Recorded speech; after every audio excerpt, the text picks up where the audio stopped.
Good morning, everyone. Welcome to the Mass Fleet Advisor informational webinar. Next slide, please. Thank you for joining us today. My name is Jennifer Kritzler, and I'm the Deputy Director for the Northeast Regional Office of CalSTART. CalSTART's the lead consultant on Mass Fleet Advisor for the Massachusetts Clean Energy Center. Today's presentation will introduce you to the Mass Fleet Advisor team, provide background and details of the Mass Fleet Advisor program, and discuss the fleet electrification reports of two of our participating fleets. We'll hear directly from the participating fleets about their experiences in a roundtable discussion, and we'll have plenty of time to answer your questions. So please feel free to submit them using the Q&A entry throughout the presentation. Next slide, please.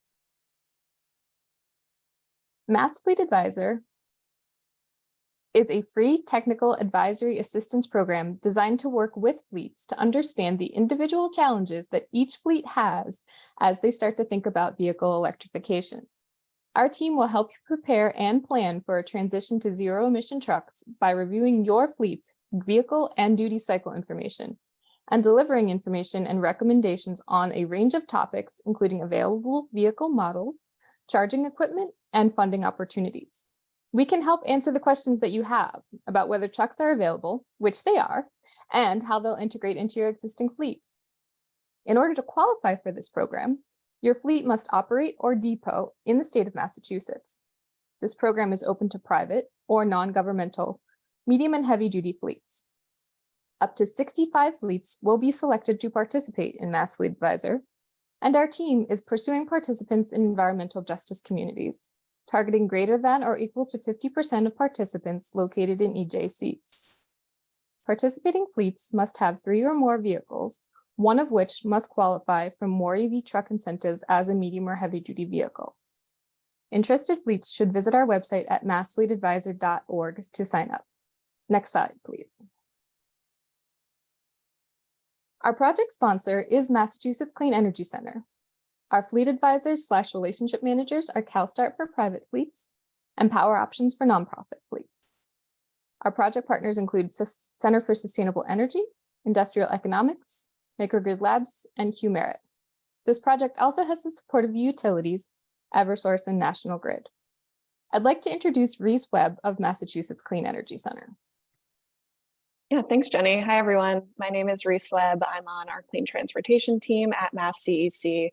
Like Jenny said, we are the ones who are funding and sponsoring this program. And for those of you who aren't familiar, Mass CEC is a quasi-public state agency with the dual goals of advancing the clean energy economy in Massachusetts and reducing carbon and greenhouse gas emissions.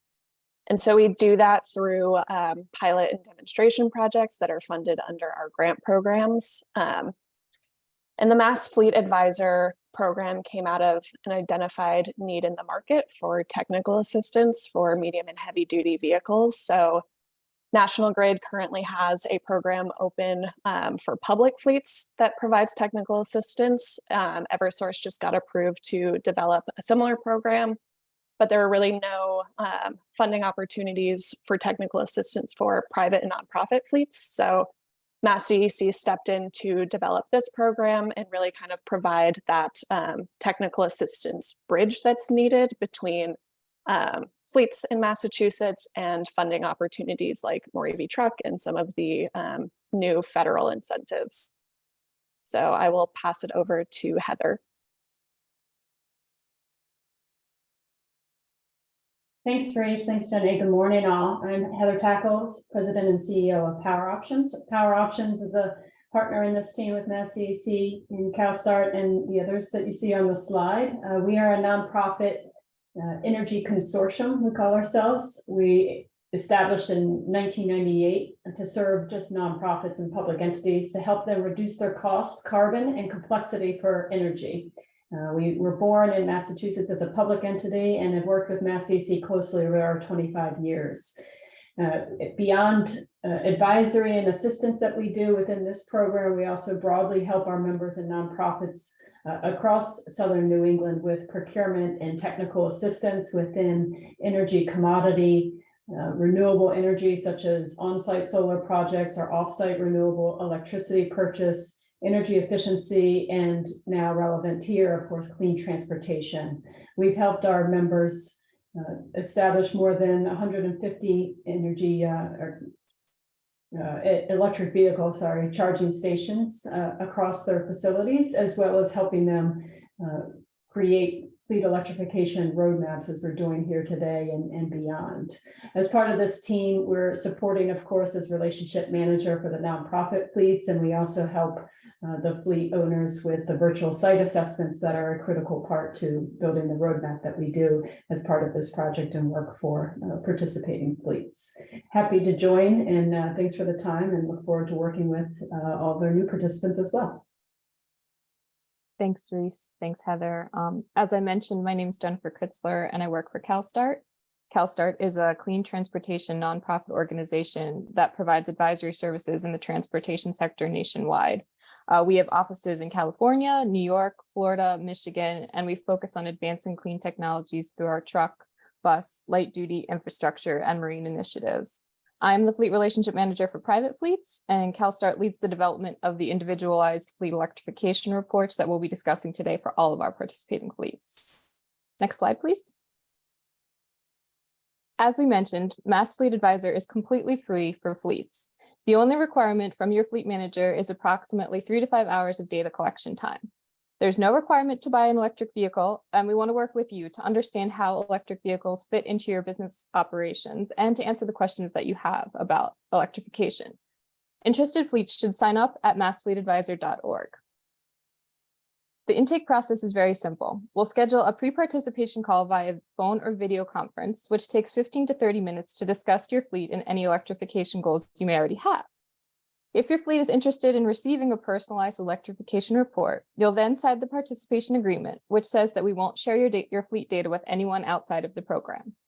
We'll then provide you with the intake forms, which include an Excel document to provide details about your fleet, such as vehicle types, average daily and annual usage, and an interactive web form to upload information about vehicle parking information and electrical infrastructure, such as electrical panels and transformers.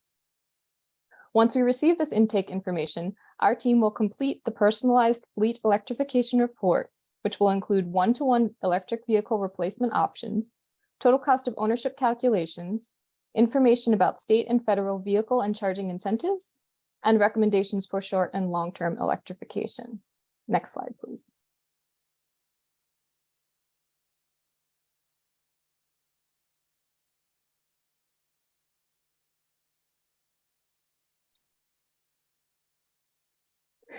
Thank you. This slide shows an example table of contents from an electrification report, and as you can see, the report is quite extensive.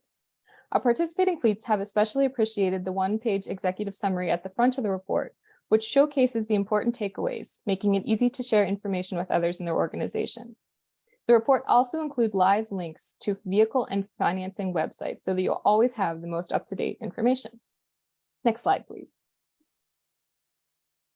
We are very fortunate to have 2 of our program participants online with us today to provide examples of how the program works and to highlight their experiences with Mass Fleet Advisor. First up is Dependable Cleaners.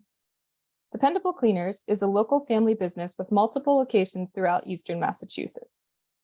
Dependable Cleaners is a woman and veteran-owned business and has been in business for over 80 years. I apologize. I don't know what the issue with the slides are right now. I'm working on fixing it. We can have someone else share if necessary. Apologize for the technical interruption. One moment.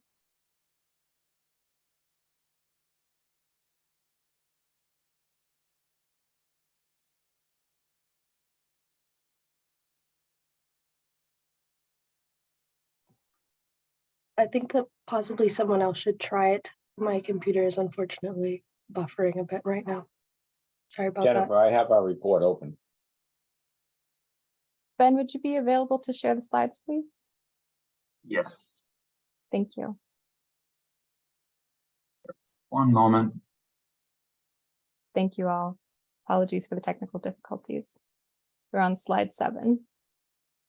Thank you very much. All right, back to the show.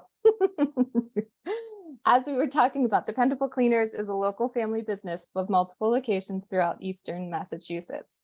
They've made strides to improve their environmental impact by using green chemicals wherever possible, recycling bags and hangers, and installing a solar array at their headquarter location in Quincy, Massachusetts. Dependable considers the purchase of electric vehicles for its delivery vans as the next logical step because they acknowledge that the cost of purchasing, fueling, and maintaining internal combustion engine vehicles is getting progressively more expensive and is adversely affecting the environment. We'll be speaking directly with Larry Sullivan, the Chief Financial Officer of Dependable Cleaners, during our roundtable discussion in just a few minutes. 3 of Dependable Cleaners locations were assessed through Mass Fleet Advisor: the Quincy headquarters, which is served by National Grid, and the Dorchester and Watertown locations, both in Eversource territory. Dependable's fleet consists of 18 to 20 medium-duty Ford Transit and Dodge Ram vans, which are used as transport, home delivery, and mechanics vehicles.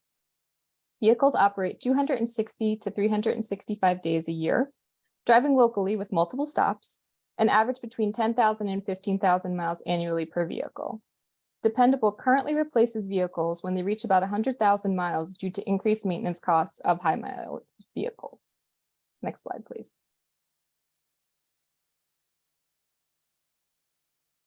Here we're highlighting an example of the vehicle information that fleets receive in their electrification report.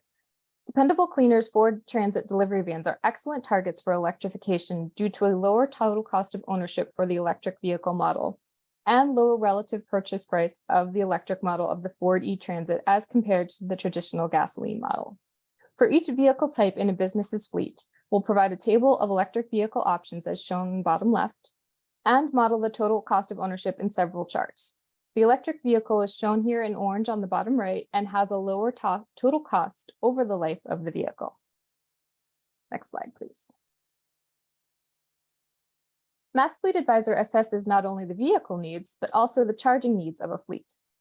We collect data and photographs from vehicle parking locations to make recommendations about the location and quantity of chargers, as well as assessing capacity on existing electrical service to install charging equipment. This photograph is an aerial view of Dependable Cleaners headquarters, highlighting the location of the transformer and the proposed install location of 3 dual-port level 2 chargers to support the 6 vehicles that park overnight at headquarters. The current electrical panel does not have any available breakers, so a new panel needs to be installed in the electrical room, also highlighted in the photo. Similarly, we recommend the installation of 1 dual-port level 2 charger at each of the Dorchester and Watertown locations to support the 3 vehicles that park overnight there. The recommendation is less than a 1 vehicle to 1 port ratio at those locations due to the average daily mileage and longer time that those vehicles are available to charge. Next slide, please. The second program participant here with us today is Woods Hole Oceanographic Institution, or WHOI. WHOI is a private, nonprofit research and higher education facility dedicated to ocean research, exploration, and education, located on Cape Cod in Falmouth, Massachusetts. WHOI's mission statement includes the advancement of ocean science for the global good while acknowledging the urgency of climate change. WHOI has made several changes to their campus to reduce their carbon footprint, including installing LED lighting, electric heat pumps for heating and cooling, 5 solar rooftop arrays, and 8 electric vehicle charging stations. We'll be speaking directly with Stephanie Matson, WHOI's Sustainability Coordinator, and Steve Senior, WHOI's Manager of Distribution and Services during our roundtable discussion in just a few minutes. WHOI has 2 main campuses where all vehicles are domiciled, the Village and Quissit campuses. And through the program, Mass Fleet Advisor assessed all vehicles, but charging stations and electrical infrastructure were assessed for only the Quissit campus.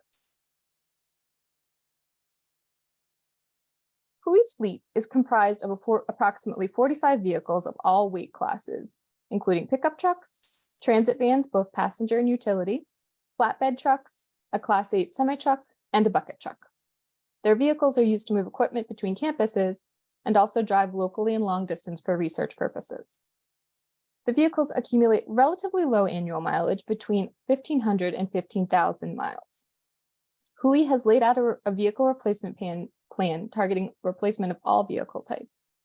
Generally, medium-duty vehicles such as pickup trucks and utility vans are approaching cost parity for electric vehicle models, but the larger heavy-duty vehicle models still a bit higher in purchase price. Next slide, please. This slide highlights the results of the Class 2 vehicle analysis. Both the transit utility vans and F-150 pickup trucks are short-term electrification recommendations due to a very favorable total cost of ownership. This is a result of the comparatively low purchase price of the electric models as compared to the traditional gasoline and diesel models, and reduced maintenance cost over the vehicle life. Hui has planned to replace these vehicle types between 2023 and 2027. Next slide, please. Here we highlight an example of a vehicle type and a duty cycle that is not as favorable for immediate electrification. For the Class 6 flatbed trucks, the higher capital cost and lower annual mileage lead to a higher total cost of ownership for the electrical model over a 12-year vehicle life. There are several models readily available for purchase, as shown in the bottom left table. And the total cost of ownership is presented in graphs on the bottom right, with the electric vehicle shown in orange, highlighting a slightly higher total cost over the life of the vehicle. Next slide, please. This slide highlights the results of Mass Fleet Advisor's virtual site assessment of Hui's Quissa campus. With existing Eversource utility service, Hui has electrical utility capacity to install 4 dual-port level 2 chargers at the Quissa campus warehouse and distribution center. The aerial photograph of the warehouse highlights the installation location for all 13 dual-port chargers needed to support full electrification of the fleet. And we highlight that Hui will need to discuss an additional service line with Eversource for this full installation. Next slide, please. And now for a roundtable discussion. I'd like to introduce Larry Sullivan, Chief Financial Officer of Dependable Cleaners, Stephanie Madsen, Hui's Sustainability Coordinator, and Steve Senior, Hui's Manager of Distribution and Services. If I could ask all 3 of you to please come off of mute. And I really want to thank you all for joining us today. I'm very excited to discuss your experiences with the program and look forward to hearing about your organization's electrification goals. For the PowerPoint, if you can just advance the slide, that'll bring each individual question up for the roundtable. Thank you so much. So what motivates your organization to pursue electric vehicles? Let's start with Hui. Sure, I'll take that one, Jennifer. So Hui has over close to 200 scientists and engineers tackling some of the biggest challenges we're facing. We know the ocean systems very well. We know what's at stake. We want to do whatever we can to decrease our greenhouse gas emissions, and transitioning our fleet would really help us achieve that. We also would love to align with our mission. Fantastic, thank you. And Larry, tell us about what motivates Dependable to pursue electric vehicles. Well, I have a lot of experience with vehicles and fleets over the last 20, 30 years. And I just know that we are doing a lot of stop and go delivery. And that is really tough on gas powered vehicles. And in addition, this company has a commitment over the last 20, 25 years to reduce its carbon footprint, to recycle, to reuse, to try and do whatever we can to both save some money, but also to plan for the future. And given that the dry cleaning industry in general in the past has not had such a great image, we are constantly striving to try and improve that. And this just adds to our current solar projects that we have going on. And we're excited to look forward. Excellent. Thank you so much. Really excited to have you both as fleet participants in Mass Fleet Advisor. So you both received your electrification report as one of the first fleets in Mass Fleet Advisor. How will you use the electrification report? I'll start with Larry. Okay. Oh, Steve, go ahead. Please do. I love the enthusiasm. That's great. Thank you. Well, I think like most companies, money's hard to come by each year. And using this report, we can show the benefits to the people that make those money decisions, and that's what we're going to use it for. Excellent. Sweet and to the point. Larry, how about for Dependable? Well, that's to Steve's point. You know, I've got to do some cost analysis, and we're already involved in 2 solar projects. You know, it kind of goes along with things. We're looking at financing for other HVAC items. We use a lot of energy in this business. And so anything that we can do as a company to be more efficient And this I can provide to the owners of the company. And then we can get to the next step, which is a TCO analysis, which this is part of, and also incorporate all the, especially recent state and federal incentives to move forward and to see if we can really make this work for us, as well as maybe some of our customers will be able to use chargers at our locations. Mhm. I'd like to add something, Jennifer. So I've Yeah. already used the report twice in the past week. So the first reason I went there is because we really need to look for a new passenger van. We drive, we have a 15-person passenger van that we take between the two campuses, which are 2 miles apart. And we would really love to electrify that. And you guys so kindly listed alternatives, some electric vehicle passenger vans. It's been very difficult for us to find that information in the past, to be honest with you. And so it was really nice that you provided that. So Steve and I were taking a look at the report this past week and looking into the 2 alternative passenger vans. The other reason I looked up I went and used the electrification report as a resource was for the rebates that Larry just mentioned, because you list the Eversource's EV Make Ready program, the More EV Trucks, and then the Mass EVIP. So Mass EVIP, for example, will pay for the hardware or help contribute and pay for the hardware for the EV ports. That's really important. So I was looking through the link to that. And the nice thing is you guys do have live links in the report. So when you click here, it takes you to the proper website. So it's a great resource for us and we're already using it.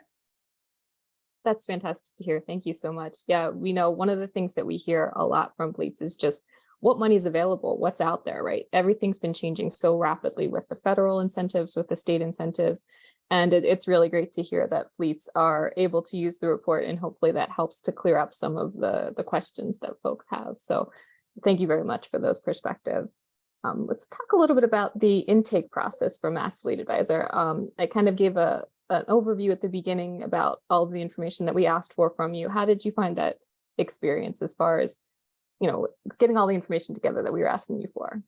Would you say 3 to 5 hours was about accurate? Well, when I first looked at it, it looked a bit overwhelming. I'm not lying about that. But I took the time and went through it and considered the records that we keep. And we keep good mileage records and good fuel records. And when I went through it slowly, it wasn't as bad as I thought it was going to be. It didn't take, I know you said 3 to 5 hours, but I'm thinking it took us more on the lower side of that to complete it. So it's really not as difficult as it looks, as long as you have good records. That's great. And we do ask for things like, average annual miles and average fuel usage and maintenance usage. But we also want to make sure that fleets understand that if they don't have that information or it's not readily available, that we do have industry, averages that we can use for the total cost of ownership model. So that shouldn't be a barrier to participation for any fleets. Larry, any other comments on how that experience was for Dependable? Well, I think again, it was easier than I thought, and of course in my geeky role as a CFO, I have a lot of governmental requests for things that the good part is those are way more complicated. And I'm going to give kudos to Jennifer and her team, because I tend to ask a lot of questions, and they were very patient and understanding and helped walk me through anything that I was a little confused at, because when you answer any type of survey, sometimes you go, I don't want to screw it up and get it wrong. I want to get it as right as possible. And they were great at helping out with that. So I thought it was much easier, actually much easier than I thought it was going to be. Agreed. Great, glad to hear that. Yeah, I know it can feel a little bit overwhelming whenever all of that data kind of gets thrown at you, but I'm happy to hear that your experiences were good. And, we're happy to be here as resources. And, even if we don't know the answer on top of mind, that's why we're here to dig into it and really get you the answers that you need. So we've been talking a lot today about phase 1, which is the 65 fleets that participate and get the electrification report.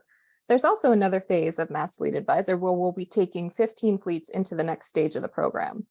And that's going to include more detailed route analysis and financial modeling, as well as an on-site assessment to assess charging capacity. And so let's talk about whether your fleet will be participating in phase 2. Well, for Hui, we'd love to, if you guys allow us to be in phase 2. You're in. Excellent. So looking in more depth into the infrastructure, that's really important to us, because as we advance and transition the fleet, it's not going to happen overnight. But we do need to figure out where that where that location is going to be, how many level 2 charging stations we can install. Will we be able to handle the fleet with the mileage that we do with the passenger van, and then the trucks that we need for research and even plowing, things like that. So we really appreciate that we're going to be in phase 2. Yeah, and I think I don't see why we wouldn't. Obviously, I'm the CFO. I work for a family-owned company, so they have the final say. But they know that we have to replace these vehicles every 5 or 6 years. They start to break down, stop and go, just kills transmissions and other high costs. We're already getting into solar. We have our locations we think are perfectly set up to charge overnight. There's going to be, as we all know, there's more delivery than ever, and it's not going away. And people like the idea of us bringing their garments right to their home, picking them up. And so I think it's a win-win for everyone. So I can't imagine we won't. And I'm excited to move forward, because I think in the next 6 to 18 months, we're going to need some vehicles. Excellent. Yeah, we're really excited to continue the relationship with both of your fleets. So I'm happy to hear that you found the reports useful and that you're interested in moving forward with us. Did your fleet have any electric vehicle or electrification goals before this program? Well, it's funny, a couple of years earlier, we started looking into electric vehicles. It was a slow process. We didn't have any specific goals for numbers of vehicles, but we wanted to get one and get started and see what was involved. So, and now that we're in this program, we're looking at, of course, money's the big thing, but we are looking at moving forward and trying to change over the fleet, 1 or 2 vehicles at a time. And then I'd love to add to that. So there's a couple things we're involved with at Hui. We have an annual report, a greenhouse gas report done by consultants for us every year. And just this morning, I was asking Steve, hey, can you send me the total for 2022 fuel that we used on the vehicles for scope 1 reporting for the gas combustion on campus? And so we, like Steve said, didn't have a specific goal, but as we report annually, it's really important for us to start thinking long-term. Like if we are setting goals, how can we achieve those goals that we set? The second thing we're doing, in addition to the greenhouse gas report annually, is we're moving forward with an energy master plan, long-term strategic plan for Hui, which will give us a timeline and a plan and a roadmap for setting goals to decrease our greenhouse gas emissions. It's a big undertaking. Again, it's going to take a financial commitment and operations commitment, but it's something we want to do long-term. And the vehicle fleet transition fits right in there, because we have to make commitments. I mean, it's also the law in Massachusetts. I'm sure a lot of people listening in are well aware of the clean energy and climate plan, and we all have to decrease our scope 1 gas emissions. And having that assistance in this program is going to be really, really helpful for us to get there. And I think she just hit the nail on the head that, there's going to be more and more requirements at our buildings to save energy. And we have worked with Mass Save for 20 to 25 years, both on lighting, on getting HVAC. And this is, I think, a natural progression of that in terms of what can we do to reduce emissions wherever possible, to make sure that the company continues on its current path and can service its clients. And again, potentially we could put solar on a half dozen buildings, and that just goes along with that whole kind of mindset of a global perspective, if you want to put it that way, of what can we do to help, even in our small way. Really great perspectives. And it's something that we hear a lot about, what's coming down the pike and what is the state going to be requiring us as a fleet operator to do. And so, those goals, those deadlines, the clean energy and climate plan for 2040, they're all out there. But right now, our biggest recommendation is learn about electric vehicles, right? Get some real world experience. You don't have to go from 0 to 100 in 60 seconds. But if you get that 1 or 2 vehicle, you can really learn how it's going to fit into your fleet. And hopefully what folks are learning from the report is that there are vehicles out there right now that can do the duty cycle that you need to make your, not impact your business, to not have to think about, am I going to be able to do what I need to do today when you get into work? So thank you for those perspectives. What's the most important takeaway from the electrification report for your organization? I know we've kind of been talking about this already, but what do you use to take to other folks in your organization to say, hey, here's what we got out of this? Well, from our standpoint, I think, as Steph mentioned earlier, the options, we know there are other vehicles out there now that you have them in the report, and we're looking into those. Before we thought it was Ford, that was all that was out there, but now we know there are different vendors we could look at. So that's a big help for us. I think the study of what we have for power availability, because even though we use a lot of power, I'm not sure, I'm still learning a lot about how this all works, and it's a lot to digest, and this helps to condense it down to something that we can talk to others about. You don't have to be an electrification geek to look at this and learn a lot, and there's much to learn still, but I think our locations are pretty ready to be able to start putting chargers in before too long. And I'd like to add that total cost of ownership analysis that you do is really important, because the sticker price is overwhelming for a lot of these vehicles. They're so expensive, and it's not a price tag we're used to handling, and the return on investment is so much higher. But in your report, you do a total cost of ownership, and you have that nice blue and orange plot. And that's very helpful for when we're going to people in our finance team and explain that, hey, look, we're going to save money over the long term, less maintenance cost. Yes, it may cost more upfront, but we won't regret it if we go in this path. That's going to be really powerful, having that breakdown and the visual piece that you guys offer. So that's the big takeaway for me. Fantastic. Thank you so much for your perspectives. I really appreciate the feedback. And, we'd like to make sure that we're presenting data, not so you just have to read chunks and chunks of data, but that there's also some figures and some tables there that give you really quick takeaways. So now I'd like to take some time and answer the questions that we've received through Q&A. Please continue to put those in for us. If you go down to the bottom of the screen under more, there's a Q&A button, and please enter any questions that you'd like us to answer for you live. We've got several questions already, so we'll start answering those right now. The first question is, can you quickly go over the different phases of support again? Absolutely. And we had a webinar last year in April where we talked about kicking off this program. And so that recording and this recording are both online at massfleetadvisor.org. So I recommend, if you have any questions or you want to review this presentation or that presentation, please do go back and view those. Right now we are in phase 1, which is kind of what we've been discussing today, the delivery of the fleet electrification report, and that's for 65 fleets. We'll then be taking 15 fleets into phase 2, which is the more detailed electrification analysis stage, where we do the on-site assessment and more detailed modeling. And then we will be taking 5 fleets into phase 3, where we will actually work with the fleet to put together documents to help them procure their first electric vehicles. And we anticipate that phase 3 will take place towards the end of 2023, beginning of 2024. Phase 2 and 3 are only open to fleets that have participated in phase 1. So we encourage anyone who's interested in moving forward and getting various levels of assistance throughout the program to sign up now. The next question is there a deadline to apply for Mass Fleet Advisor? Right now, we are in open rolling enrollment until we get to that 65 fleets, and we're actively recruiting.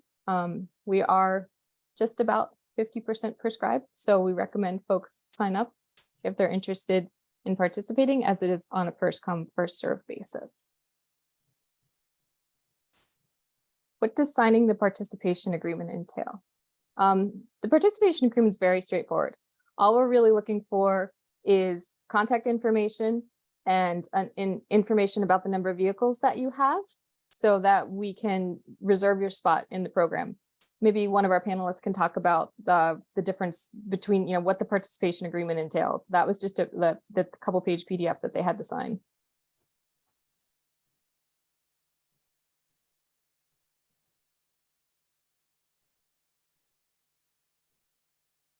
Question, apologies if this has been addressed already. Will the slides be available following the session? Yes, we will. I've been recording this presentation and it will be uploaded to the Mass Fleet Advisor website.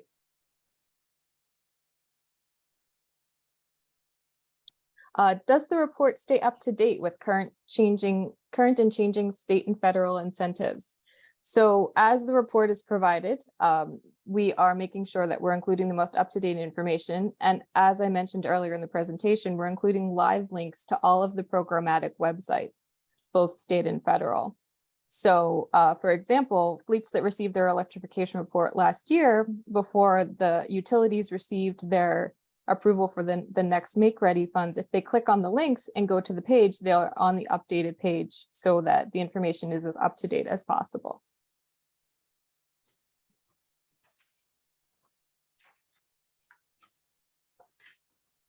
How long does the process take from when you submit an application to get your final report?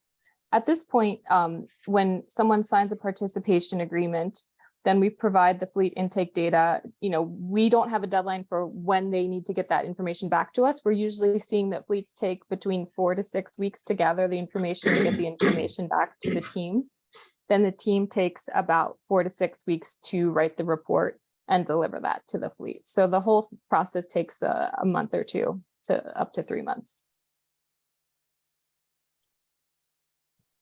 Aside from more EV trucks, what incentives are available at this point for equipment? There are several federal programs that are out there right now. We're seeing federal tax incentives that have been introduced for 2023 for both individuals and businesses. And one of the things that the report delves into is all of the different incentives available. So if you're interested in learning about what could help your fleet to pay for a vehicle, definitely encourage you to sign up.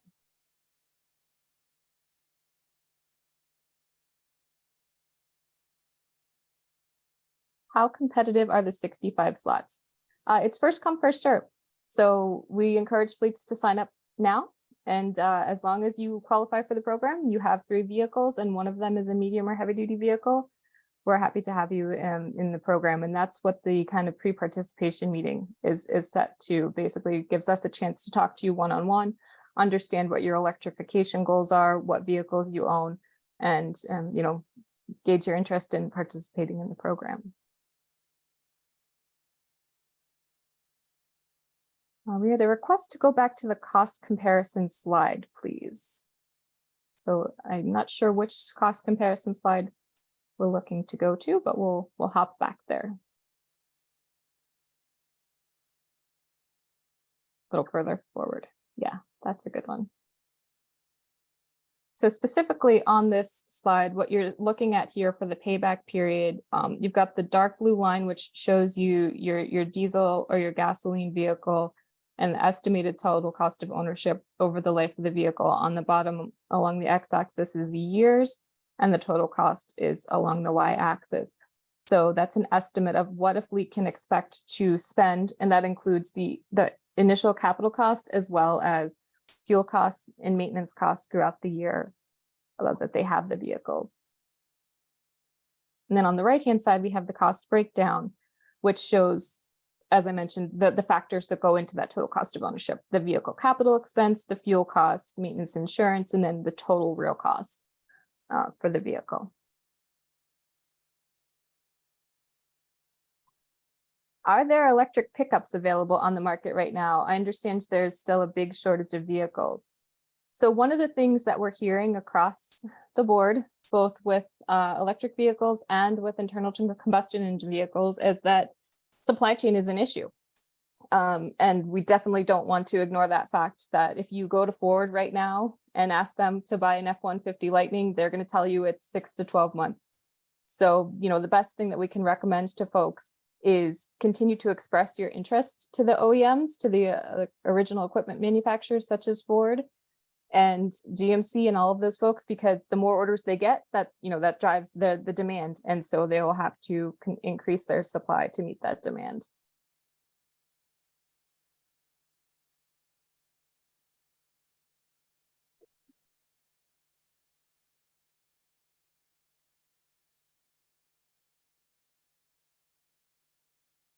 We have a question. Presuming that Dependable also owns and operates larger trucks, class 3 and above, are you considering electrifying those too? If not in the foreseeable future, what would have to change for you to reconsider? So Dependable, Larry, correct me if I'm wrong, you do not have any larger trucks, larger than the delivery vans right now. Is that correct?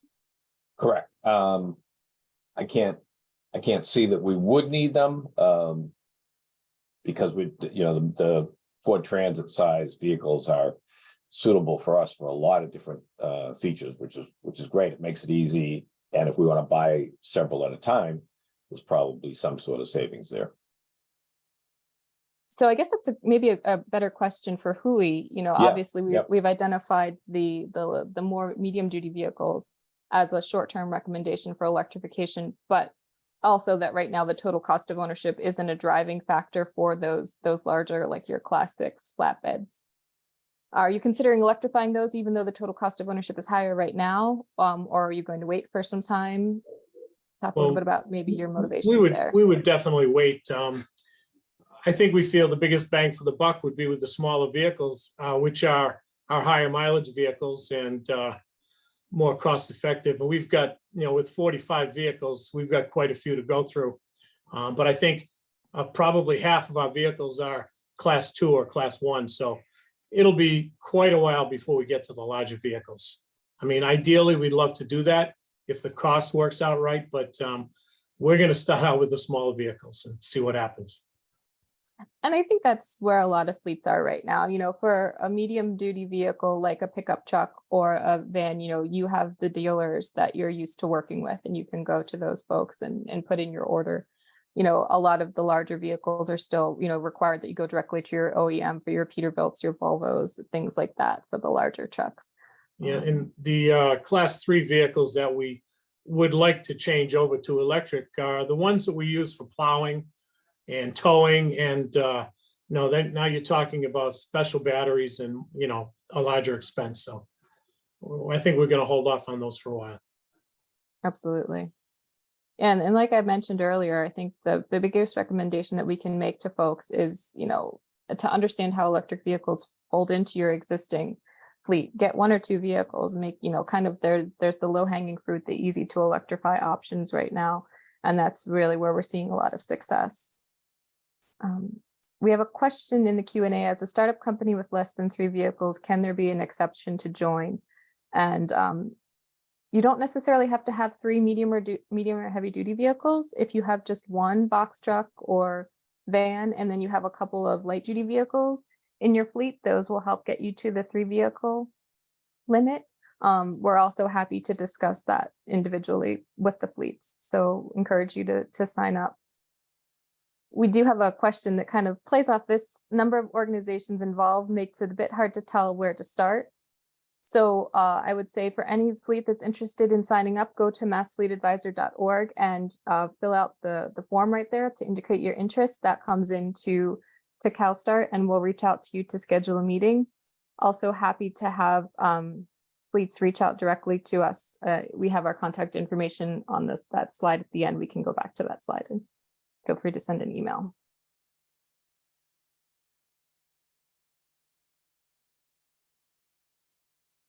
Does the capital expense of the slide we were just showing include the cost of EVSC? And it does. We do include the EVSC deployment cost in the model. The electricity costs are modeled as well on a cent per kilowatt hour. Question was, how does working with CalStart different from working with Power Options? There's no difference. We're all on the same team. It's just a matter of who your main point of contact is. CalStart is the primary consultant to Mass CEC for the Mass Fleet Advisor. So we're always here to support every fleet. And Power Options has a lot of existing relationships with nonprofits throughout the state of Massachusetts. So they're really looking to foster that relationship as well. Heather, if you'd like to elaborate on that further, happy to have you come off mute. No, I think you said it well. This is it's a team effort, so I know it's a little bit confusing with so many names on the slide, but we're all have a different role to play, given our expertise and experience. So we'll bring the expertise forward for the questions and the analysis that needs to be done. So hopefully Yeah, at the end of the seamless day, to you by providing one point of contact. exactly. At the end of the day, we're looking to provide one point of contact to the fleet so that you have questions as you're going through the intake process, or you've submitted everything and you're just waiting for an update for us. You can send an email to one person, and then you don't have to worry about, oh, who do I contact for that? Is the virtual site assessment stuff all Power Options? Who's my right point of contact? And that's where we're just looking to streamline that for you. To sign up for the exploratory call, you do fill out the sign up now form on the Mass Fleet Advisor website. That's correct.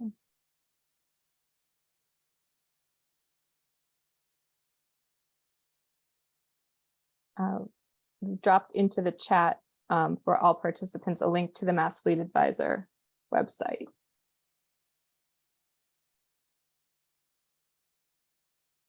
And if you submit your form, that will come in to me, and I will reach out to you to set up that pre-participation meeting to talk about your fleet.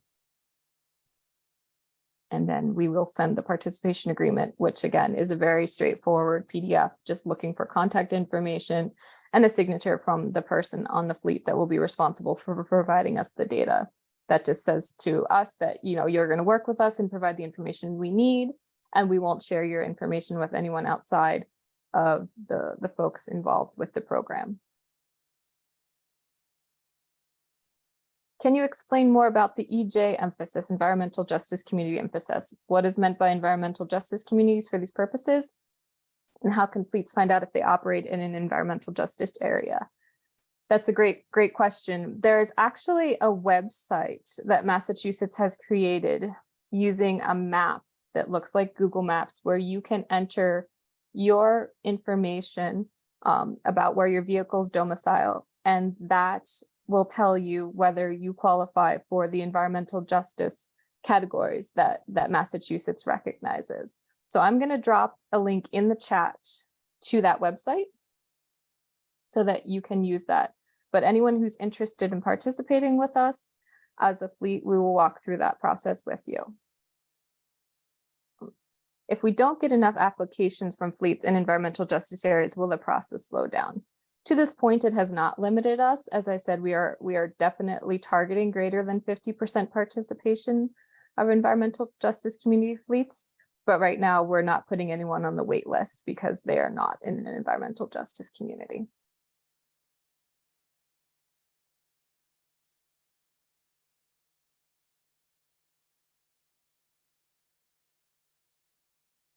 Question, do you have to be committed to electrifying to participate? You do not, right? We have no requirements for you to buy an electric vehicle as a result of this report. This report is really designed to help you understand what your options are, to help clear up any questions that you might have about whether there's a vehicle out there that can meet what my business is doing. What is it going to look like for me to install vehicle chargers at my location? What incentives are out there? That's what the program's designed to do, right? We're really just here to be advisors to help clear up those questions. We're not providing any capital through this program. We're really highlighting more EV trucks as the rebate program, and we're not requiring you to say, yep, I'm going to go get a vehicle out of this. So it's really just meant to be kind of a two-way communication to talk about what's out there right now.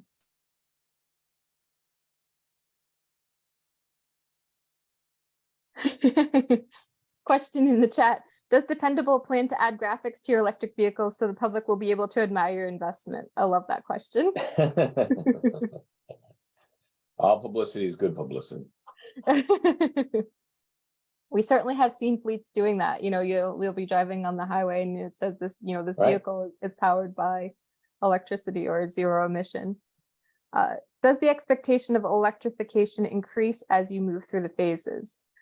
Yes, for phase 3 with those 5 fleets that we really are going to be taking through that purchase of their first vehicles, we would expect those folks to be participating to pursue the purchase of a vehicle. But even in phase 2 of the 15 fleets, there's no requirement for those 15 fleets to buy a vehicle.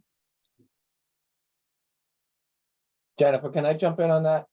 Absolutely, please do. And I'm just gonna say to the people who are listening, to her point, you know, just getting the information is huge from CalSTART and Power Options. Just gathering the information. Maybe you don't do anything today. Maybe you do it in 2 years. Maybe you do it in 5 years. But there's a lot to learn and there's a lot changing. And just the resources alone, to me, is terrific. Just to get the intel so that we have that, whether we move in 6 months or 6 years. Thanks, Larry. That's really great. I appreciate that. And that's what it is. I mean, it's no obligation, no cost. It really is just meant to give you ideas, you know, things for you to ruminate on. Think about how it might work for you. You know, if you're starting to see, you know, we've seen fleets that have electrified that are just getting interest from other folks or, you know, competition going, oh, somebody else in my business is already doing that. Maybe I should do that as well. As you said, Larry, there's no such thing as bad publicity on that kind of stuff. So there are a lot of driving factors for various fleets that we've seen involved in the program. And yeah, we're really happy to see that diversity. One last question in the Q&A. Oh, there comes another one. Do you focus only on direct purchase or do you work with private companies that offer other payment options, i.e. fixed payment? Right now on phase 1 on the electrification report, we're not providing a direct contact to any specific purchase type. You know, we're not recommending that you purchase a vehicle or lease a vehicle or work with a third party or an as a service provider. Right now, we're only looking to provide you information about the kinds of incentives that are out there. And then we'll get into more detailed financial modeling as we move through the more intense phases of phase 2 and phase 3. Hopefully that answers your question.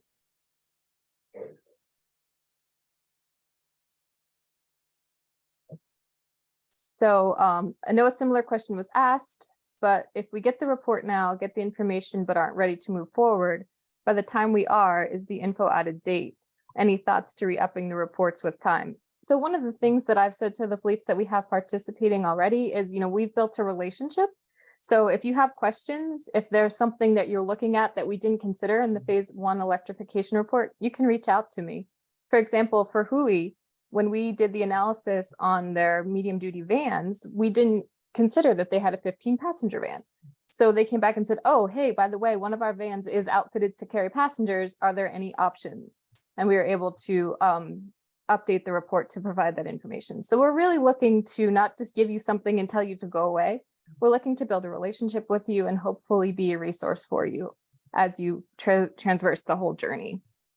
And as I said, all of the links that we provide links to the OEM's websites, we provide links to the incentives. All of that is live, and hopefully those programs are not going to disappear. Those links won't go away.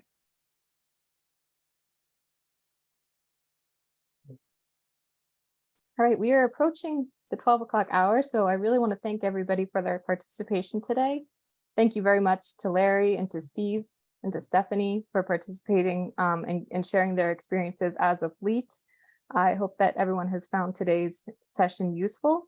As a reminder, we will be sharing the recording on the website. If you're interested in participating, please do sign up using the sign up now or send an email to myself. And we really appreciate it. Thank you so much.